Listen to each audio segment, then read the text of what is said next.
स्वामी समर्थ. मीन राशी. ब्रह्मदेवाने लिहिलेल्या या 10 अटळ गोष्टी घडणार म्हणजे घडणारच. ब्रह्मदेवाची लेखणी आणि मीन राशीचं गूढ. आपल्या सृष्टीचे सृजनहार ब्रह्मदेव हे फक्त जगाची निर्मिती करत नाहीत, तर आत्म्याचं नशीबही लिहितात. त्यांच्या लेखणीतून निर्माण होणाऱ्या प्रत्येक राशीच्या प्रवासात काही गोष्टी निश्चित असतात. त्या टाळता येत नाहीत, फोडता येत नाहीत आणि त्यांच्यापासून पळूनही जाता येत नाही. मीन राशी म्हणजे या लेखणीचा एक अत्यंत सूक्ष्म, गूढ आणि भावनांनी भरलेला अध्याय. मीन राशीच्या जन्मकुंडलीत गुरुचा प्रभाव, द्वादश भावाचं अधिपत्य आणि जलतत्वाच्या गूढ लहरी हे सर्व मिळून एक असं आयुष्य तयार करतात जे पृथ्वीवर असूनही स्वर्गाच्या आणि मोक्षाच्या दरम्यान अडकलेलं असतं. या राशीच्या व्यक्ती जन्मताच ब्रह्मदेवाच्या विशिष्ट आदेश घेऊन येतात. त्यांचा प्रवास म्हणजे सहनशीलतेचा, त्यागाचा आणि आत्मिक उन्नतीचा अद्वितीय पट. या लेखात आपण पाहणार आहोत अशा 10 गोष्टी ज्या प्रत्येक मीन राशीच्या व्यक्तीच्या आयुष्यात घडतातच. त्या टाळता येत नाहीत, कारण त्या आधीच ब्रह्मदेवाच्या हस्ताक्षरात कोरलेल्या असतात आणि त्या प्रत्येक घटनेमागे दडलेला आहे एक गूढ अर्थ, एक आत्म्याच्या उत्क्रांतीची कथा. नंबर 1. स्वतःच्या भावनांमध्ये हरवलेलं बालपण. मीन राशीच्या व्यक्तीचं बालपण हे इतर मुलांपेक्षा खूप वेगळं असतं. जरी घरात सर्व प्रेम देत असले तरी त्यांना कोणीही पूर्णपणे समजून घेत नाही. ही मुले लहानपणापासूनच एका गूढ जगात असतात, ज्यांच्या नजरेत आभाळाचं आकर्षण असतं, डोळ्यात प्रश्न असतात आणि मनात एक वेगळंच जग असतं. त्यांचं बालपण ही एक भावनिक परीक्षा असते. शिक्षक, पालक, भावंड यांच्याशी त्यांचं भावनिक नातं खूप खोल असतं, पण तरीही त्यांच्या मनात सतत एक अंशातच एक गोंधळ असतो. त्यांना वाटतं की ते कुठेच पूर्णपणे बसत नाहीत. हेच गूढ आणि एकाकी बालपण त्यांना अंतर्मुख बनवतं. ते स्वतःचं विश्व निर्माण करतात. पेंटिंग, कविता, कल्पनाशक्ती, एकांत यात त्यांना शांती मिळते. पण यातून त्यांना जे शिकायला मिळतं ते म्हणजे स्वतःचा शोध. लहान वयातच ते शिकतात की आपल्याला कोणी समजून घेणारं नाही आणि हेच त्यांना त्यांच्या आत्म्याच्या मार्गावर पुढे नेतं. नंबर 2. प्रथम प्रेम आणि त्यामागे उरलेली वेदना. मीन राशीच्या लोकांचं पहिलं प्रेम हे त्यांच्या आयुष्यातला एक अत्यंत गूढ आणि भावनिक टप्पा असतो. ते प्रेमात पडतात तेव्हा पूर्ण आत्म्याने पडतात. शरीर, मन, हृदय आणि आत्मा सर्व काही त्या व्यक्तीत गुंतवतात. त्यांचं प्रेम हे आर्त असतं, त्यामागं असतं आणि कधी कधी आत्मविस्मृतीकडे नेणारंही असतं. पण त्यांच्या नशिबात हे पहिलं प्रेम टिकत नाही. त्यांना एकतर फसवणूक होते किंवा ती व्यक्ती त्यांचं भावविश्व समजून घेत नाही. काही वेळा अंतर, धर्म किंवा परिस्थिती हे अडथळे ठरतात. या वेदनेतून ते पूर्णपणे कोसळतात. पण हळूहळू या वेदनेतूनच त्यांना स्वतःचं खरं स्वरूप समजायला लागतं. हे पहिलं प्रेम त्यांना एका वेगळ्याच आध्यात्मिक जागृतीकडे नेतं. ते शिकतात प्रेम ही केवळ भावना नाही, ती एक शक्ती आहे आणि हाच अनुभव त्यांना पुढे इतरांना समजून घेण्याची, त्यांना निस्वार्थ प्रेम देण्याची ताकद देतो. नंबर 3. त्याग आणि त्यातून मिळणारा आत्मिक आनंद. मीन राशीचा गाभा म्हणजे त्याग. ते नात्यात, कामात, कलेत कुठेही संपूर्णपणे झोकून देतात. त्यांच्या आयुष्यात अशा अनेक घटना घडतात जिथे त्यांना स्वतःसाठी नाही तर इतरांसाठी जगणं शिकावं लागतं. आई वडिलांसाठी नोकरी सोडणं, मित्रासाठी स्वतःची संधी गमावणं, प्रेमासाठी स्वतःच्या भावना दडपणं हे त्यांचं आयुष्य असतं. पण हे करताना त्यांना केवळ वेदना मिळत नाही, तर एक विलक्षण समाधानही, एक शांत अंतर्मनही लाभतं. हा त्याग त्यांचा आध्यात्मिक उन्नतीचं साधन बनतं. मी अहंकाराच्या पलीकडे जातात. त्यांच्या आतल्या गुरु ग्रहाचा प्रभाव त्यांना शिकवतो सर्वात मोठा आनंद दुसऱ्याच्या चेहऱ्यावर हास्य फुलवण्यात आहे. नंबर 4. जगात असूनही एकाकी असण्याचं शाप किंवा वरदान. मीन राशीच्या व्यक्ती जीवनात कधीच पूर्णपणे लोकांमध्ये मिसळत नाहीत. ते समाजात, कुटुंबात, मित्रांमध्ये असले तरीही त्यांच्या आत्म्यात एक एकाकीपणा असतो. हा एकाकीपणा काही वेळा त्यांना उदास करतो, पण हाच एकाकीपणा त्यांना अंतर्मुख होण्यासही प्रेरणा देतो.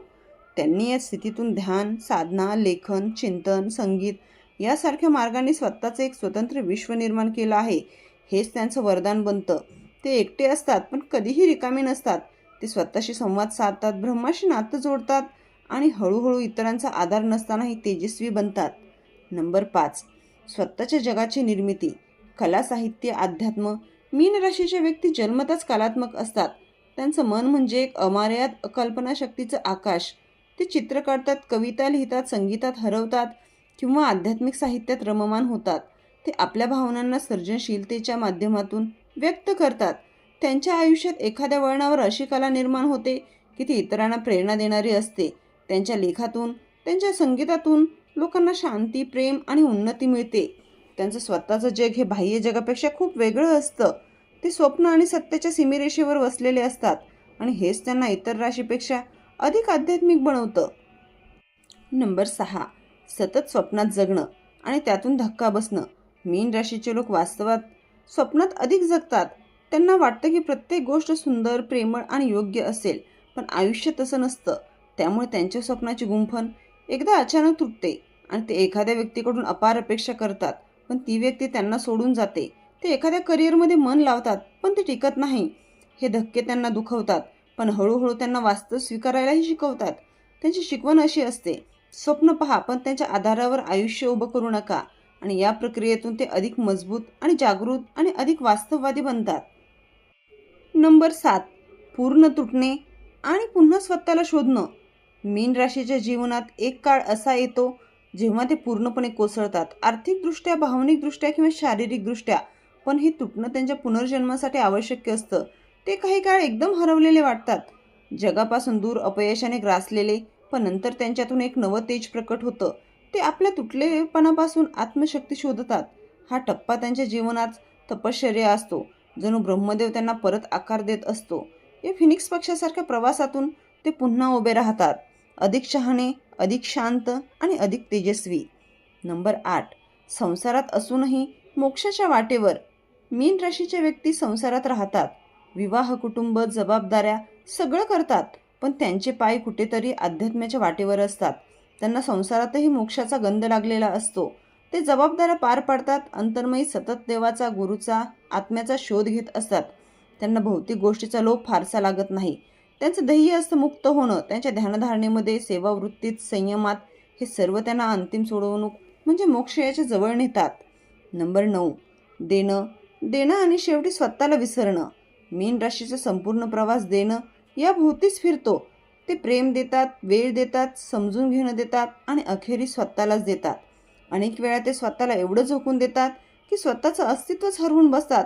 पण या देण्यात त्यांना दुःख नसतं, त्यांना आनंद मिळतो, कारण त्यांचे अंतर्मन त्यांना सांगतं देणं म्हणजेच खऱ्या अर्थाने जगणं.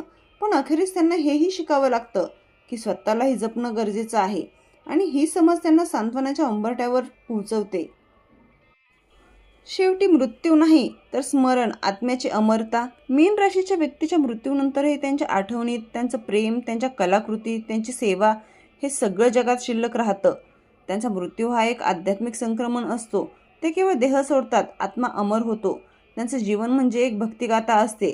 ज्यावेळी ते जगातून निघून जातात त्यावेळी अनेक हृदयात त्यांचं स्थान उरेल. त्यांची आठवण म्हणजे शुद्ध, प्रेमळ आणि दिव्य ऊर्जा असेल. मीन राशीचं अंतिम सत्य: या 10 अटळ गोष्टी म्हणजेच केवळ आयुष्यातील प्रसंग नाहीत, तर त्या आत्म्याच्या उन्नतीसाठी ब्रह्मदेवाने निवडलेली परीक्षा आहेत. मीन राशीच्या व्यक्तीचं जीवन हे एका संताप्रमाणे असतं.